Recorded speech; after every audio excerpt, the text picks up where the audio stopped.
안녕하세요. 반갑습니다. 유수합니다. 네, 오늘도 공포증에 대해서 알아보는 시간 가져보도록 하겠습니다.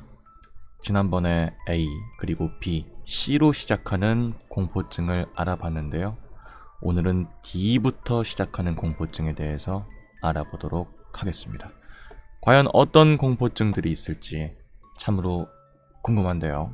한번 저와 같이 알아보도록 하죠. 첫 번째로는 치과 공포증입니다. 덴탈 포비아. 치과 공포증은 치과의 상황에서 하나 이상의 특정 위협적인 자극에 대한 정상적인 감정적 반응입니다. 치과 공포증은 치과 치료와 관련해서 무언가 무서운 일이 일어날 것이라는 불안 상태를 느끼면서 동시에 통제력을 잃는 느낌까지 함께 나타난다. 치과에서 볼 수 있는 특정한 사물, 예를 들어서 드릴이나 국소 마취 주사 이런 것들, 혹은 치과에 대한 환경, 일반적으로 소독약의 냄새가 난다든지 흰 색깔의 깔끔한 인테리어 이런 것들에서 현저하고 지속적인 불안을 일으키는 것이 치과 공포증이다. 그러다 보니까 재밌게도 치과 공포증이 있는 사람들은 치과를 가는 걸 싫어해. 그렇기 때문에 오히려 구강 건강이 소홀하게 된다는 거죠. 스케일링 같은 거를 미룬다든지 그런 식으로. 그러다 보니까 결국은 치과를 방문하게 만들기도 한다는 점에서 되게 악순환이네. 치과가 싫어서 치과를 피하다가 결국은 치과에 가게 되는 그런 일들이 발생되기도 한다는 거죠. 이러한 현상을 치과 공포의 순환이라고 부른다고 합니다. 기본적으로 치과 공포증의 경우에는 두려움, 불안감, 우려, 공황 같은 감정적인 반응을 이끌어내고요. 생리적으로는 심박수가 올라가고 숨이 가빠지고 땀을 흘리고 메스꺼움을 느끼고 몸을 부들부들 떠는 그런 것들이 같이 동반된다고 합니다. 그리고 이런 종류의 인지 반응이 온다고 합니다. 일단은 굉장히 싫어하고, 다음으로는 질식사를 하고 있다, 숨이 막혀서 죽을 것 같다는 어떤 감정, 심장마비가 오고 있다 라는 불안감, 곧 죽을 것이다 라는 극도의 공포감, 얼굴이 붓는 것 같다는 피상적인 느낌, 숨을 쉴 수 없다 라는 느낌, 이런 것들이 인지가 된다고 합니다. 그래서 치과 공포증은 왜 생기는가? 요 원인이 5가지로 나눠져 있는데요. 제가 지금 잠깐 읽어봤는데 크게 2가지로 나눌 수가 있을 것 같아요. 첫 번째는 나로 인해서 생기는 거고, 두 번째는 남으로 인해서 생기는 겁니다.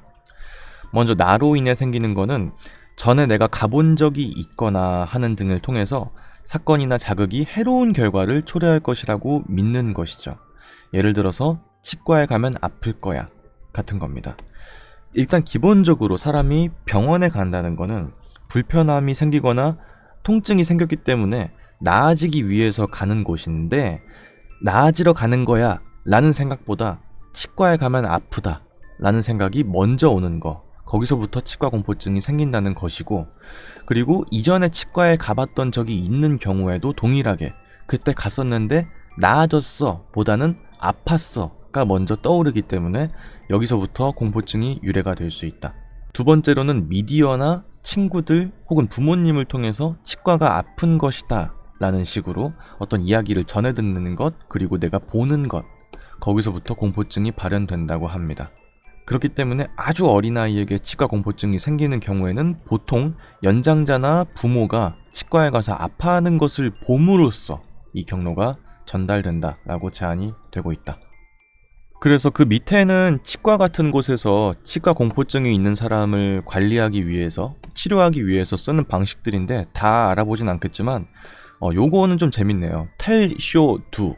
말하고 보여주고 행동한다 라는 방식을 쓴다는 거예요. 소아치과 등에서 쓰는 방식인데, 내가 뭘 할 거야 라고 먼저 설명을 해주고 그 다음에 그 도구를 보여줘. 그리고 이걸로 할 거야 이렇게 설명 한 번 더 해주고 그 다음에 치료를 들어가는 식으로 차근차근 설명을 해주는 그런 치료 방식이 있대요. 일반적인 병원에서도 쓰는 방식이겠지만은 극도로 아이들의 경우에는 더 심하게 공포증을 느낄 확률이 높기 때문에 이런 식의 방식도 선생님들이 쓴다는 거는 좀 재밌는 방식이네요. 글쎄, 치과는 저도 정말 생각만 해도 너무 싫은데, 일단 내가 봤을 때 치과 공포증이 생기는 큰 이유 중에 하나는 도구나 이런 것들이 안 아픈 게 없어. 다 아픈 것들이에요. 주사를 놓는 것들이나 뭐 이런 것들 다 아픈 거고, 드릴 같은 것들도 소리가 이렇게 나니까 무섭잖아. 그러다 보니까 일단 생기는 것 같아요. 남한테 듣고 이런 것들, 다른 공포증은 더더욱이 그런 게 있었던 것 같은데, 치과는 기본적으로 모든 치료가 아프기 때문에 그런 게 아닌가 하는 생각이 일단 드네요, 저는 개인적으로. 다음으로는요, 도마토포비아가 있습니다. 토마토가 아니고요, 도마토입니다. 에코포비아라고 불리기도 하고요, 오이코포비아라고 불리기도 합니다. 그리스어로 오이코스는 집을 뜻하고요, 포보스는 두려움을 뜻합니다. 그렇기 때문에 집에 대한 두려움이라고 할 수가 있는데, 두 가지 의미로 쓰인다고 합니다. 정신과에서는 말 그대로 집을 뜻하는 뭐 가전제품, 장비, 욕조, 가정용 화학물질 같이 집에 있는 일반적인 물건에 대해서 공포증을 느끼는 거, 혹은 집 자체에 대해서 공포증을 느끼는 게 정신과에서 쓰이는 용례이고, 정치적으로 쓰이는 경우에는 자신의 문화권 혹은 인종 이런 것들에 대해서 혐오하는 감정을 말한다고 하네요. 우선은 정신과에서 쓰이는 오이코포비아는 가정 내부의 물리적인 공간에 대한 두려움을 지칭하기도 하고, 혹은 가전제품, 욕조, 전기장비가 잠재적으로 위험성을 가지고 있다라고 느끼는 공포증입니다. 좀 더 세밀하게 들어가서 집 자체에 대해서 두려워하는 경우를 도마토포비아라고 부른다고 하네요. 재밌게도 제2차 세계대전 이후에 일부의 해설자들은 이 용어를 가정 밖에서 일하고 소비주의적 생활 방식의 매력을 느낀 여성들이 경험하는 가정의 집안일에 대한 두려움과 혐오감을 지칭하는데 사용하기도 했다. 2차 세계대전 이전에는 여성들이 기본적으로 집에서 지내면서 집안일을 하는 것이 익숙한 일이었어. 근데 전쟁 이후에는 이제 여성들도 사회에 진출하면서 밖에서 많이 일을 하고 돈을 벌고 이런 것들에서 이제 매력을 느끼게 된 거야. 그러면서 동시에 집안일을 하는 것에 대한 두려움, 혹은 내가 다시는 밖에 생활을 하지 못하고 계속 집에 얽매여 있게 될지도 몰라라는 데서 오는 두려움을 뜻하기도 했다는 거죠. 일단 다른 것보다도 집안일에 대한 공포증, 혐오감 이런 거를 말하는 단어가 있다는 게 참 놀라운 일이네요. 그리고 이 오이코포비아라는 게 정치적인 곳에서 쓰이게 되면은 외국인 혐오증의 반대 개념으로 사용된다. 그 자문화에 대해서 극도로 좀 혐오감을 느끼고, 우리나라는 뭐 안 돼. 헬조선 막 이런 식으로 우리나라의 것을 굉장히 싫어하고 타국의 걸 되게 극도로 찬양한다든지 그런 것들도 요걸로 쓰인다는 것 같습니다. 같은 단어지만 용례에 따라서 전혀 다르게 쓰인다는 게 다른 공포증에 비해서 좀 흥미로운 구석이 있는 공포증이 아닌가 하는 생각이 들기도 하네요. 다음입니다. 드라이빙 포비아, 운전 공포증입니다. 운전 공포증, 운전 불안증, 차량 공포증, 운전 관련 공포증이라고 합니다. 운전에 대한 병적인 두려움입니다. 기본적으로 운전은 사실 익숙해지지 않으면은 굉장히 두려운 일이죠. 그러다 보니까 어느 정도 거리낌을 갖는 게 뭐 일반적인 일입니다만은, 여기서는 이제 경증에서부터 중증까지 이어지는 공포증 자체를 말하는 것 같습니다. 신체적인 증상에는 땀 분비의 증가, 그리고 빈맥, 심박수가 극히 올라가는 거, 그리고 과호흡이 포함될 수 있습니다. 환자가 상당히 안전한 상황에서도 운전하는 동안에 현실감을 잃어버리거나 통제력을 잃는 것들을 경험할 수가 있다고 합니다. 이 PTSD 부분에 있어서는 유령 브레이크 증후군이라는 게 있다고 해요. 그래서 팬텀 브레이크 증후군이라고 하는데, 승객이 부분적으로 비자발적이거나 의도하지 않게 브레이크를 밟으려고 하는 반사적인 시도로 차량 바닥에 발을 딛는 것을 말합니다. 이 유령 브레이크 증후군은요, 일반적으로 숙련된 운전자가 덜 유능한 사람이 운전하는 차량 옆에 승객으로 앉았을 때, 그러니까 내가 조수석에 앉고 운전을 시작한 지 얼마 안 되거나 운전을 못하는 사람이 운전을 하는 상황에서 옆에서 나도 모르게 브레이크를 밟는 이런 현상이 일어난다는 거예요. 그게 이제 아주 심각한 중증 교통사고를 겪은 사람들은 일반적으로 나타나는 PTSD 중에 하나다라고 설명을 하고 있네요. 근데 이거는 솔직히 여태까지 알아본 이전의 공포증들은 좀 공감이 안 되는 게 되게 많았는데, 이건 너무 많이 공감돼요. 운전은 진짜 위험해. 사람이 일반적으로 시속 20, 30 그 이상으로 달릴 수 있는 일이 거의 없잖아, 신체적으로는. 그러다 보니까 정말 목숨이 연결되어 있는 거기도 하고 여기서 공포증을 느끼는 거 나는 이상하지 않다고 생각해. 다만 요거가 사고 이후로도 발생할 수 있다는 건 또 처음 알았네요. 확실히 제 주변에도 한 분이 옛날에 사고를 한번 크게 내가지고 차가 막 몇 바퀴 돌았다고 맨날 하시는 분이 있거든요. 그분은 그 이후로 운전하면은 막 땀 엄청나고 막 그래요. 등이 막 다 젖고 막 그런 분이 있어요. 그분도 아마 운전 공포증의 한 가벼운 예시가 아니었을까 하는 생각이 또 들기도 합니다. 다음입니다. 디스몰포포비아인데요. 신체 변형 장애입니다. 자신의 신체적 외모에 대한 인식된 결함에 대해서 압도적인 집착으로 정의되는 정신장애다. 이게 무슨 말이냐? 신체 변형증 환자가 거울을 보면서 왜곡된 자신의 모습을 보는 만화라는 그림이 있잖아요. 자기가 실제로 가지고 있는 외모에 비해서 거울로 봤을 때는 더 극단적으로 이상하게 보는, 인식하는 그런 현상이라고 하는 거죠. 일반적으로 청소년기에 시작돼서 남성과 여성 모두에게 영향을 미칩니다. 신체가 너무 작게 보이는 유형도 있는데 이 근육 이형증이라고 한대요. 요거는 자기가 몸이 충분히 좋은데도 불구하고 아니야, 나 아직도 몸 되게 왜소해, 나 아직도 근육 부족해, 이렇게 느끼는 현상이 남성에게는 느껴지는 경우가 있다. 근데 이게 단순히 내가 못생겼어, 아 근육이 작아, 난 뚱뚱해, 요런 정도로 끝나는 게 아니라 더 중증으로 가면은 자존감 자체가 굉장히 떨어지기 때문에 직업적인 기능 장애를 얻기도 하고 사회적으로 고립이 되기도 하는, 삶의 질이 심각하게 손상되는 장애라고 하는 것이죠. 그렇기 때문에 요거를 느끼는 사람들은 자살 생각이 높고 자살을 시도하는 경향이 있다고 합니다. 자신의 외모를 싫어하는 거는 흔한 일이야. 적당히 내가 못생겼어, 아 나 못생겼지 뭐, 이렇게 생각하는 거는 그냥 흔한 일이다. 근데 신체 변형 장애를 앓고 있는 사람들은 자기의 외모에 대해서 극단적으로 잘못된 인식을 가지고 있습니다. 그래서 허영심을 갖고 있는 사람들은 외모를 과장하려는 욕구를 가지고 있는 사람들인데, 이 신체 변형 장애를 갖는 사람들은 더 뛰어나게 보이려는 게 아니라 외모를 정상적으로 보이게끔 하는 욕구를 가지고 있다. 그러니까 이미 자기의 얼굴, 어떤 외적인 것들이 정상보다 한참 밑이다라고 해서 인식하는 거에서 온다는 거죠. 그렇기 때문에 이 신체 변형 장애의 하위 요형에는 거식증이 들어간다. 혹은 역거식증도 있대요. 더 많이 먹는 건가 보죠. 그거랑 근육 불쾌감, 근육이 너무 적다, 왜소하다 이렇게 느끼는 것도 다 신체 변형 장애의 하위 질환이다. 이 신체 변형 장애는 강박 장애의 일종이고요. 하지만 더 많은 우울증과 사회적인 회피가 수반된다는 점에서 사회 불안 장애랑도 연관이 되어 있다고 합니다. 다른 사람들이 내 몰래 뒤에서 야, 쟤 못생기지 않았냐? 뭐 이런 식으로 지적하고 있지 않을까? 라는 망상도 같이 경험한다고 합니다. 그래서 거울 보고 야, 왔고 봐라, 진짜 못생겼네 이러고 슉 지나가는 정도는 그냥 모든 사람들이 느끼는 감정이지만, 이 신체 변형 장애를 얻는 사람은 매일 몇 시간씩 내 얼굴에 대해서 생각하고 고민하고 하는 그런 과정도 수반을 하고, 사회적으로 아예 회피를 해버리거나 화장품이나 의류로 위장에 가까운 수준으로 자기를 치장하려고 하거나 반복적으로 강박적으로 본인의 외모를 확인하려고 하고, 거울을 보는 것 자체를 피하거나 반복적으로 옷을 갈아입고 식사의 량을 극단적으로 제한하는 것을 포함한다. 그렇기 때문에 거울 보고 아 못생겼어 이렇게 말하는 거는 이 신체 변형 장애가 아닙니다. 이 신체 변형 장애가 오는 것은 유전적, 발달적, 심리적, 사회적, 문화적 요인을 포함해서 여러 가지 원인을 가지고 있다고 합니다.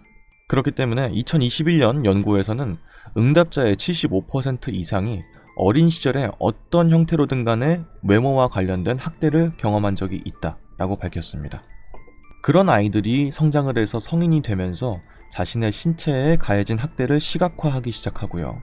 청소년기에 겪은 트라우마를 떠올리지 않기 위해서 숨기거나 덮거나 바꿀 방법을 찾다 보니까 이런 식으로 극단적으로 먹는 거를 줄인다든지, 혹은 화장을 너무 과하게 한다든지, 옷을 더 많이 입는다든지 그런 현상들이 일어나는 것이다. 두 번째는 진짜 정말 요즘 문제로 많이 대두가 되고 있는데, 소셜미디어도 이것에 한 몫을 한다는 겁니다. 셀카를 찍는 거 자체가 낮은 자존감과 신체 변형의 경향으로 이어질 수 있다고 합니다. 과도한 소셜미디어의 사용과 셀카 찍기로 인해서 개인은 대중에게 이상적인 사진을 보여주기 위해서 많이 노력을 한다는 거죠. 자존감이 낮은 사람일 경우에는 그 자존감의 요구를 충족시키기 위해서 대인관계의 상호작용을 중재하기 위해서 SNS를 이용하는 경향이 있습니다. 현실 세계에서 내가 원활하고 충분하게 상호작용을 남들과 못하기 때문에 그거에 대한 부재를 SNS를 통해서 메꾸려고 한다는 것이죠. 그렇기 때문에 자존감이 낮을수록 SNS에 대한 의존도가 높을 수 있다. 그리고 동시에 셀카를 찍는 추세에 더 많이 참여한다는 것을 발견했다. 셀카를 많이 찍을수록 오히려 참 이상한 일이죠. 자존감이 낮을 수도 있다라는 것입니다. 보통은 외모에 대한 자신감이 있기 때문에 셀카를 찍어서 올린다라고 생각하는데 그 반대로 자존감이 낮기 때문에 셀카를 찍는 경우가 더 많을 수도 있다. 신체 변형 장애가 있는 사람은 성형 수술을 많이 받는 경향이 있습니다. 요거 뒤에 건 저도 들어봤는데 2018년에 성형외과 의사인 티존 애쇼 박사는 필터링된 사진을 모방하기 위해서 성형수술을 원하는 환자가 늘어나고 있다 라고 발표했고 그 현상을 스냅챗 디스모피아 라고 서술했습니다. 그러니까 옛날에는 이상적인 외모를 가지고 있는 특정 연예인이나 셀러브리티의 사진을 가져가서 저 이렇게 해주세요 라고 하는 경향이 많았는데 어느샌가부터는 자기의 셀카 근데 이제 필터를 해가지고 턱을 깎고 뭐 눈을 키우고 그런 사진을 자기 셀카를 들고 와서 요렇게 해주세요 라고 하는 사람들이 늘어났다는 거죠. 우리나라는 별로 없지만 스냅챗이라는 이제 SNS가 미국엔 있지 않습니까? 그렇기 때문에 이 현상 자체를 스냅챗 디스모피아라고 용어를 정의했다라는 것이죠. 인스타그램이나 스냅챗에 있는 것 같은 필터링된 사진은 종종 비현실적이고 달성할 수 없는 모습을 보여줍니다. 그렇기 때문에 이게 신체 변형 장애를 일으키는 원인이 될 수 있다. 사진, 필터링된 사진을 보면서 이게 내 얼굴이야. 요건 내 얼굴이 아니야.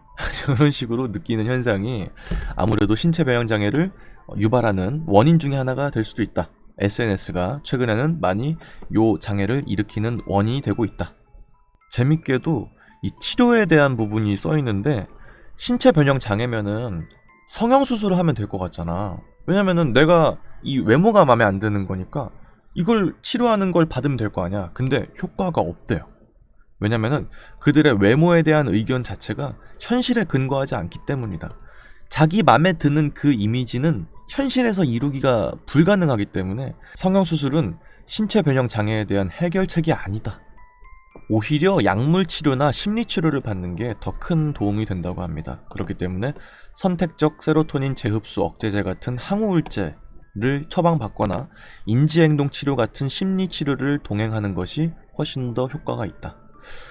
참 이건 씁쓸하네요. 어떻게 보면은 뭐랄까 요즘 가장 많이 대두되고 있는 사회적인 어떤 공포증이 아닐까 하는 생각이 들기도 하고 가끔 그렇잖아. 나도 모르게 가끔 핸드폰 이렇게 하다가 잘못 눌러가지고 셀카 켤 때 있거든요. 그럼 나도 모르게 뭐야 내가 이렇게 생겼다고? 이러면서 내 자신의 얼굴에 되게 좀 불만을 갖게 된다든지 그런 경우들도 있잖아요. 근데 이제 SNS에 올라가는 사진들은 다 이제 잘 찍은 그런 사진들이니까 많이 공감이 되네요. 이게 특정 사람들의 경우에는 더 강하게 그런 느낌이 올 수도 있을 것 같다는 생각이 들기도 하고 한편으로는 또 SNS가 뭐라고 하는 생각이 들기도 해서 참 씁쓸한 공포증이기도 합니다. 다음은요, 생태 공포증입니다. 에코포비아인데요. 자연 환경에 대한 두려움 혹은 요것이 변화할 것에 대한 두려움입니다. 1988년 조지 F 윌이란 사람이 처음으로 이제 이 단어를 사용했는데요. 지구가 점점 더 살기 어려워지고 있다는 두려움이라고 정의를 했습니다. 석유의 유출이나 산림 벌채에 이르기까지 인간 행동의 환경적인 영향 때문에 생기는 두려움이라고 하기도 합니다. 미래에 대한 무력감이 온다. 거기서 공포증을 느낀다는 거죠. 그러니까 우리가 살고 있는 이 지구가 더 이상 인간이 살 수 없는 곳으로 바뀔지도 모른다. 근데 그게 우리 힘으로 컨트롤할 수 없다. 라는 데서 오는 공포증이라는 거죠. 데이비드 소벨이라는 사람은 10세에서 12세 대상으로 한 연구에서 어린이의 82%가 환경 문제에 대한 두려움, 슬픔, 분노를 표현했다라고 합니다. 왜 이렇게 어린이들이 82%나 이렇게 느낄까요? 옛날에 생각해보니까 좀 미국 쪽이었나? 유럽 쪽이었나? 그쪽에 좀 유명한 어린 환경운동가가 있지 않았나요? 그분도 아마 여기서 좀 초래가 된 게 아닐까 하는 생각이 들기도 하네요. 어쨌든 간에 지구를 살기 힘들고 더 어렵게 만드는 건 사실 나쁜 어른들이 어른들의 사정으로 인해서 그렇게 만들게 되는 건데 어린이들이 오히려 이거에 대한 두려움을 느낀다는 게 참 놀라운 일입니다. 생각해보면은 초등학교나 이런 데에서 보통 이제 환경 포스터 같은 거 되게 많이 하는데 그때 애들이 대부분이 환경 오염에 대한 소재로 그 포스터를 그리는 일들이 많았던 것 같긴 해요. 다음입니다. 에메토포비아. 구토공포증이네요. 구토공포증은 구토와 관련해서 압도적이고 강렬한 불안을 유발하는 공포증입니다. 구토공포증 환자는 토하다, 구토하다 같은 그런 단어들을 언급하는 것 자체도 피할 수가 있다. 구토공포증을 겪는 사람들은 엄격한 다이어트와 스스로에 대한 어떤 식단의 제한을 통해서 저체중이 있거나 영양실조인 경우가 많습니다.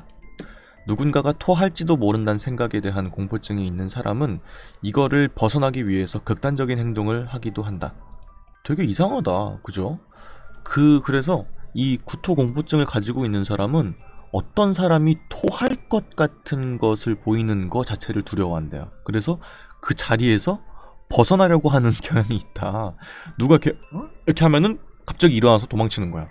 그런 일들도 발생할 수가 있고요. 혹은 자기가 토를 할지도 몰라 라는 데에서 오는 공포증이라는 거죠.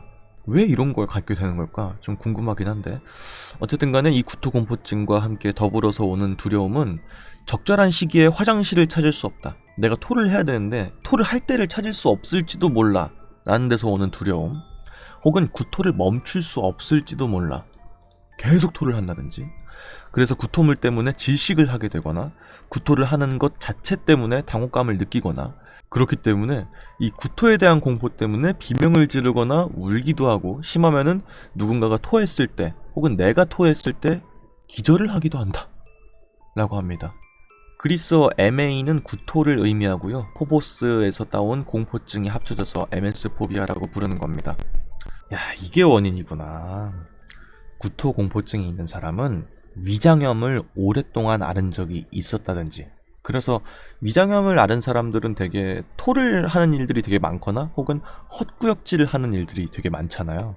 그래서 구토공포증이 생기기도 하고, 공공장소에서 본인이 실수로 구토를 한 적이 있거나 혹은 다른 사람이 구토를 하는 것을 본 적이 있거나 하는 경우에서 그 시작이 될 수 있다. 재밌게도 합병증과 관련된 부분이 있는데, 구토공포증 환자는 사회불안, 비행공포증, 광장공포증 같은 다른 복합적인 공포증도 같이 앓을 확률이 되게 높다는 거예요. 근데 왜 그러냐? 구토를 두려워하는 사람은 구토를 공공장소에서 하게 될 수도 있다 라는 것에서 광장공포증을 느끼기도 하고, 혹은 비행기같이 밀폐되어 있는 공간에서 하게 될지도 모른다 라는 데에서 또 공포증을 느낀다는 거죠. 또한 식당 같은 데서 밥을 먹게 되다가 토를 하게 될지도 모른다는 생각을 하기 때문에 사회 불안을 겪기도 한다. 또한 이 구토공포증 환자는 세균에 대한 두려움을 갖는 경우도 있기 때문에 외식 자체를, 그러니까 남이 해주는 음식 자체를 굉장히 꺼리는 그런 모습을 보여주기도 하고, 음식이 위생적으로 다뤄지지 않기 때문에 유발될 수 있는 질병에 대해서 극단적으로 두려움을 느끼기 때문에 음식의 신선도를 자주 확인하는 경향이 있고, 그리고 식재료를 굉장히 여러 번 씻는 경향이 있다. 또한 식품을 통한 질병에 걸릴 것이라는 두려움을 가지고 있기 때문에 음식을 오랫동안 조리할 수도 있다. 그러니까 이제 상하면은 거기서부터 이제 구토를 하거나 그런 일들이 발생될 수 있기 때문에 더 많이 익힌다는 거죠. 야, 이럴 수가 있구나. 그렇기 때문에 이렇게 식단에 대해서 굉장히 좀 제약이 있고 하다 보니까 체중이 저체중인 사람들이 꽤나 많다. 구토와 관련된 부정적인 기억을 갖고 있는 사람들은 특정 음식을 모두 피하고 대부분의 음식이 안전하지 않다고 느끼기 때문에 제한된 수의 음식을 먹는 경향이 있다. 강박장애를 앓는 사람은 구토공포증 환자의 경우가 꽤 많다고 합니다. 할렌 H. 웨그 박사에 따르면은 구토공포증은 강박장애와 굉장히 유사한 행동과 증상을 보인다는 것이죠. 그렇기 때문에 구토공포증 환자를 종종 강박장애로 잘못 진단하는 경우도 있다. 야, 이런 공포증이 있을 거라고는 아예 생각을 못했네요. 그냥 물론 내가 토를 하든 남이 토를 하든 토를 한다는 것 자체가 유쾌한 경험일 수 없지, 당연히. 그렇기 때문에 꺼릴 수는 있지만 그거에 대해서 극단적인 두려움을 느끼는 사람이 있다는 거는 참 대단하고, 더불어서 관련해가지고 음식을 과하게 조리하거나 식재료를 더 많이 씻는 그런 경향도 있다는 것도 참 놀라운 일입니다. 인생이 진짜 엄청나게 불편해질 것 같아요. 다음입니다. 오클로포비아는 군중공포증이라고 합니다. 혹은 데모포비아라고도 하는데, 무질서한 군중에 대한 공포증이라고도 한다고 합니다. 이 공포증을 앓는 사람은 군중 속에서 자기가 짓밟힐까봐 두려워하거나 군중 속의 사람들로부터 질병에 걸릴까봐 두려워한다든지, 군중 속에서 길을 잃을까봐 두려워하거나, 군중에 둘러싸여 있을 때 자기가 중요한 인간이 아니다 라는 취급을 받는 것에 대한 공포증이라고 하네요. 그렇기 때문에 오클로포비아를 가진 사람들은 파티에 가는 거나 극장에 가는 거, 혹은 스포츠 경기 관람을 하거나 쇼핑몰 가기 같이 사람이 여럿이 모이는 곳을 갈 수 없다. 야, 이거 일상생활이 가능해? 그냥 밖에서, 아니 밖은 사람이 많잖아, 기본적으로. 야, 이런 증상을 가진 사람들은 산속 깊은 곳에 살거나 뭐 그래야겠네. 근데 뭐 그럴 수 있을 것 같다는 생각이 드네요. 그리고 뭐 원인이라든지 그런 것들은 다 나와 있는 게 없는데, 그렇게 모여있는 곳에서 뭔가 안 좋은 일을 겪은 적이 있거나 한다면은 이 오클로포비아가 발현될 수 있을 것 같다는 생각이 또 들기도 합니다. 다음입니다. 곤충공포증, 엔토모포비아인데요. 하나 이상의 곤충에 대해서 과도하거나 비현실적인 두려움 혹은 혐오감을 느끼는 공포증입니다. 더 구체적인 사례로는 카살리다 포비아, 바퀴벌레 공포증이 있고요. 멜리소포비아, 벌 공포증도 있고요. 밀메코포비아, 개미 공포증도 있고, 레피도테로포비아, 나방과 나비에 대한 공포증도 있습니다. 한 책에 따르면 미국 주민의 6%가 이 곤충 공포증을 가지고 있다고 합니다. 곤충 공포증은 사람이 곤충에 대해서 외상적으로 뭔가를 경험한 다음에 발생할 수 있습니다. 이는 아주 어렸을 때 발생하기도 하고, 혹은 뭐 이후에 자라난 다음에도 발생할 수 있고요. 동물 공포증 중에서는 꽤 흔하게 발생하는 공포증이라고 합니다. 일반적으로 사람은 특정 유형에 대한 곤충에 대해서 두려움을 갖고 있어. 바퀴벌레 좀 싫어하고 거미 조금 싫어하고 그런 거는 당연한 거야. 왜냐면은 일단 기본적으로 뭔가 좀 패턴이 좀 자잘하고 다리가 좀 여러 개가 있고 그러다 보니까 싫어하는 거는 이상한 일이 아니야. 근데 이게 만약에 심하게 되면은 절지 동물의 모든 유기체를 다 두려워할 수도 있다. 새우도 싫어하고 뭐 랍스타도 무서워하고 그렇게 될 수도 있다는 거겠죠. 곤충 공포증이 있는 사람은 특정 유형의 곤충을 만날 수 있는 상황 자체를 피해 버리는 경우가 있다. 이거는 좀 공감이 되네. 그냥 무서워할 수 있죠. 그냥 뭐 기본적으로 뭔가 징그럽게 생겼다는 생각이 들긴 하니까 그럴 수 있을 것 같습니다. 그리고 뭔가 생애나 이런 것들을 봤을 때 곤충은 탈피를 한다든지 그런 식인데, 인간이랑은 전혀 다른 방식으로 이제 성장하는 과정을 맞는 생명체이기 때문에 너무 다르기 때문에 거기서 두려움을 느끼는 게 아닌가 하는 생각이 들기도 합니다. 이건 또 뭘까요? 에페비포비아인데요. 청소년에 대한 두려움입니다. 10대에 대한 두려움이나 혐오감이라는 뜻이고요. 오늘날의 이 현상은 사실은 청소년에 대해서 부정확하게 과장되고 선정적인 특성화로 인식이 되기도 합니다. 그렇기 때문에 청소년층에 대해서 이제 공포감 혹은 적개심을 갖는 것도 포함되는 어떤 공포증이라고 할 수가 있겠네요. 아, 진짜 웃긴다. 아니 10대를 더 두려워하는 그런 사람들이 있다는 게 참 놀라운데, 일단 기본적으로 청소년기에 있는 사람들은 거리 문화를 많이 향유하는 그런 특성을 가지고 있잖아요.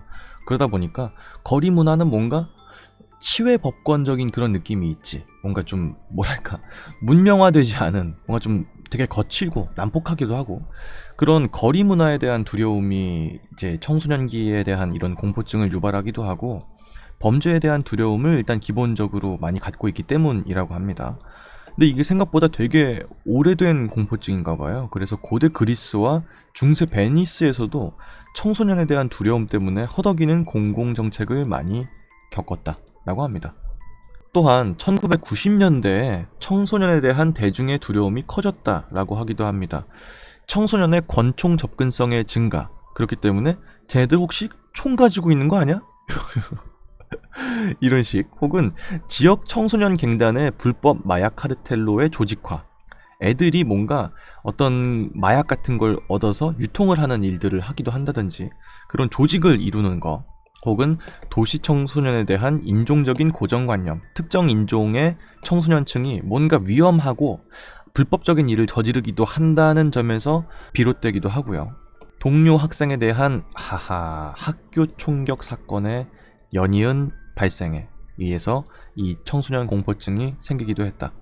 그러니까 차라리 나이가 어린 아주 소아의 경우에는 딱히 문제를 일으키거나 하지 못하고, 혹은 성인이 간단하게 제압할 수 있어. 성인의 경우에는 오히려 사회생활을 하기도 하고 규칙적인 어떤 걸 하고 법적인 책임감을 느끼기 때문에 더 과도한 어떤 일들을 저지르지 않아. 그런데 그 사이에 껴있는 청소년의 경우에는 성인만큼 컸어. 근데 책임감이라든지 그런 것들은 성인만큼 따라주지 않아. 그리고 우발적이기도 하고 어떤 비사회성 이런 것들을 보여주기도 하는 그런 사건들을 일으키는 경향이 있기 때문에 청소년기에 대해서 아예 두려워하는 그런 공포증이 있다고 합니다. 처음 알았네. 야, 없을 것 같은데, 그죠? 청소년이 뭐가 무서워. 근데 생각해보면은 약간 뒷골목에 고딩들이 모여있는 거 약간 무섭기도 해. 나이가 30이지만 가끔 불량 청소년들 보면은 무섭기도 해. 쟤들은 뭔가 뒤가 없는 느낌이 있잖아요. 그러다 보니까 그럴 수도 있겠다 하는 생각이 들기도 하네요. 자, 이런 공포증이 있단 말인가? 말 공포증입니다. 에퀴노포비아 혹은 히포포비아라고 부르기도 하는데요. 말에 대한 심리적인 두려움입니다. 말 공포증은요, 에쿠스, 말을 뜻하는 라틴어, 그리고 포보스, 두려움을 뜻하는 그리스어가 합쳐져서 만들어졌습니다. 말 공포증이 있는 사람은 당나귀나 노새 같은 모든 다른 발굽을 가진 동물들도 동일하게 두려워할 수 있습니다. 말 공포증을 앓고 있는 사람은 말에 대해서 생각하거나 말과 물리적으로 가까이 있을 때 공포감, 불안, 떨림, 공황, 심계항진, 호흡곤란, 맥박수 증가, 메스꺼움 등등등을 느낄 수 있다고 하네요. 기본적으로 원인은 어린 시절에 말에 대해서 부정적인 경험을 갖고 있는 경우에 발현된다고 합니다. 말에서 떨어진 적이 있는 사람, 낙마한 경험이 있는 사람도 동일하게 이 공포증을 가질 수 있다. 혹은 말을 경험하지 않은 사람들도 말이 굉장히 크고 굉장히 무겁고 그리고 이빨을 가지고 있잖아요. 초식동물이다 보니까 되게 평평하고 넓은 이를 가지고 있는데 그 이빨이 사람들한테는 굉장히 좀 이질적인 느낌이 드니까 여기서 공포증이 생기기도 한다는 것이죠. 혹은 말과 종마에 대한 부정적인 미디어 묘사가 사람에게 두려움을 더할 수도 있다. 그러니까 뭐 유튜브나 뭐 이런 데에서 말이 막 뒷발차기 했는데 사람이 맞아가지고 날아가는 걸 본다든지, 혹은 이제 경마 같은 걸 할 때 사람이 경마 도중에 낙마를 하는 걸 본다든지, 그런 것들로 인해서 이 공포증이 발현되기도 한다는 것이네요. 야, 드디어 찾았네. 드디어 내 공포증 하나 찾았다. 에르고포비아인데요. 일 공포증입니다. 단순히 근데 일을 하는 것도 포함이지만 일자리를 잃게 되는 거 혹은 일자리를 찾는 것에 대한 두려움도 같이 포함하는 공포증이라고 하네요. 엘곤, 이를 뜻하는 그리스어랑 포보스, 두려움에서 합쳐진 말입니다. 이는 할당된 업무를 내가 제대로 수행하지 못하는 것에서 오는 두려움이기도 하고, 직장에서 내가 여러 사람 앞에서 말을 해야 될 때에서 오는 두려움이기도 하고, 성과를 내가 맞추지 못할 것이라는 불안감, 동료와의 교류에 있어서 내가 어려움을 느낄 수도 있다는 것에서 오는 두려움, 직장에서 오는 정서적, 심리적, 그리고 신체적인 부상에 대한 모든 두려움이 포함되는 공포증이라고 합니다. 단순히 일을 하기 싫어한다기보다는 일을 내가 제대로 하지 못할지도 몰라, 혹은 그 일을 할 때 내가 다칠지도 모른다 라는 데서 오는 공포증이네요. 이 에르고포비아를 가지고 있는 사람들은 이건 좀 슬픈데? 다른 직장 동료에 비해서 신체 건강 지수가 상당히 나쁘다는 성과를 보인다. 일 때문에 내가 건강이 악화가 되는 거야. 슬프네요. 에르고포비아를 가지고 있는 사람들은 심박수의 증가, 입마름, 과도한 땀, 전반적인 불안, 공황 발작 등을 포함할 수도 있습니다. 에르고포비아는 업무 요구사항을 내가 충족하지 못하고 직장을 유지하는 데 어려움을 겪고 추가적인 업무 책임을 맡는 것을 회피하고 부정적인 업무 상황이나 직장의 과제에 대해서 자꾸 생각하고 직장에서 이탈하는 것 같은 직장 장애를 일으키는 것으로 설명이 됩니다. 이 에르고포비아는 이제 고용주 고용인 관계로 이제 대부분의 직장들이 유지가 되게 되면서 더 많이 증가하는 경향이 있다고 합니다. 왜냐면은 누군가가 나를 고용하는 시스템인 적도 있지만 그전에는 그렇지 않은 경우들도 많았잖아. 자영업을 한다든지 그런 경우들도 많았겠죠. 근데 점점 대부분의 직장들이 고용주 고용인의 관계를 갖고 있기 때문에 점점 더 이 발생률이 늘어나고 있다. 결국 고용주 고용인이라는 거는 내가 누군가에게 잘 보여야 되는 입장에 놓이게 되는 거고, 그러다 보니까 직원의 헌신과 생산성을 높이기 위한 도구로서 평가 시스템이 유지가 되잖아요. 그게 오히려 고용인한테는 굉장한 압박감으로 작용이 되기 때문에 이 에르고포비아의 발생률이 점차 증가하고 있다. 이러한 시스템이 직원의 정서적인 고갈을 악화시키고 결과적으로는 번아웃을 불러일으키거나 극단적일 경우에는 에르고포비아를 느끼게 할 수도 있습니다. 직장에 대한 두려움, 이 에르고포비아라는 말이 사실은 되게 포괄적인 용어이기 때문에 많은 사람들이 실제로는 그냥 직업적인 스트레스를 겪고 있거나 혹은 다른 전반적인 불안장애나 사회 불안장애를 겪고 있는 건데 이게 에르고포비아로 혼용이 되기도 한다는 거죠. 그러니까 일할 때 적당히 스트레스를 느끼는 건 자연스러운 일인데 에르고포비아로 혼동해서 난 사실 일을 두려워하는 공포증을 가지고 있는 게 아닐까? 이런 식으로 오용이 되기도 한다는 것입니다. 다음입니다. 냉장고 공포증이라고 번역이 되는데 그건 아닌 것 같고요. 그냥 프리고포비아라고 합니다.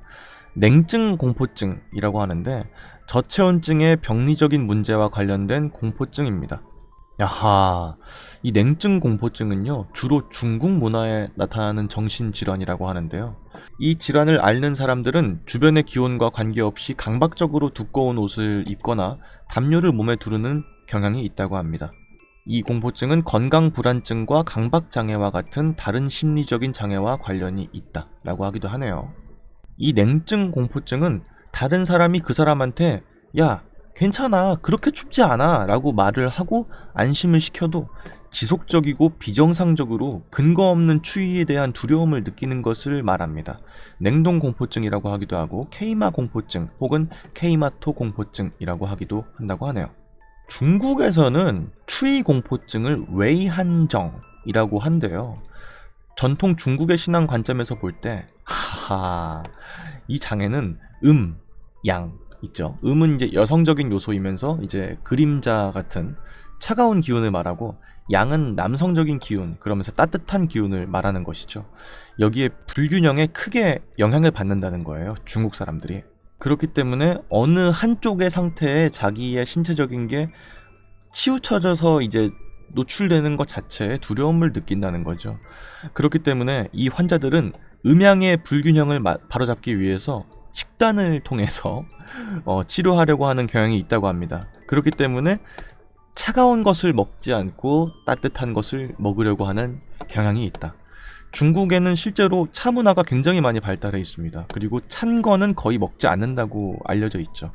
특히나 이제 양의 그 균형도 있겠지만은 차가운 것은 곧 죽음 이런 것과 연관이 있다. 죽은 것들은 다 차니까.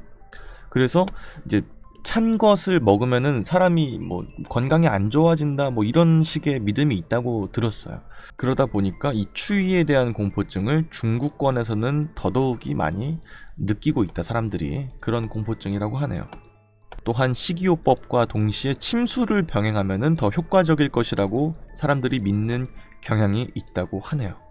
참 재밌다. 물론 뭐 아예 틀린 말은 아니죠. 물론 죽은 것들은 대부분 차가우니까 너무 성급한 일반화의 오류인 것 같긴 하지만 어쨌든 간에 그렇다고 하네요.